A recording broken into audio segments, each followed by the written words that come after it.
Before I start on my 1885 historically accurate Snow White, I wanted to kind of drape everything to see what I wanted to look with all the different colors and the different details, and I was really happy, so I went ahead and just dove straight in. This is based on the truly Victorian 1887 Imperial bustle skirt, and it took about 5 hours. It's so straightforward, really easy to follow. If you're looking for something to start out in this time period, I definitely recommend Truly Victorian. So this is fitting the front of the skirt. I got kind of lazy, didn't want to sit down because it's so much fabric to try to sew with this thing. So I have everything ready. It's gorgeous. I'm so happy. I decided to put it on, kind of mark where my waistband is. Constant struggle of making it look right.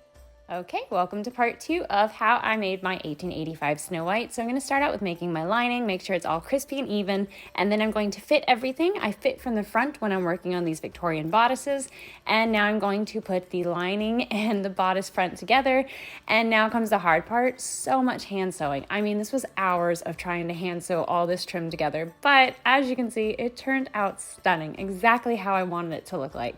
Added these little jewels, and now it's time to do the sleeves. I really wanted to keep the nod to the classic film, so I was able to try to figure out how to kind of make these look Victorian, but also make them still look like they're movie accurate, so you can recognize this character. And then I started working on the bustle. I love this silk. It was the softest material ever, and then a lot more hand sewing, and here's the final look. I am beyond pleased with how this came out. I mean, every single step of the way, I just kept getting more and more excited.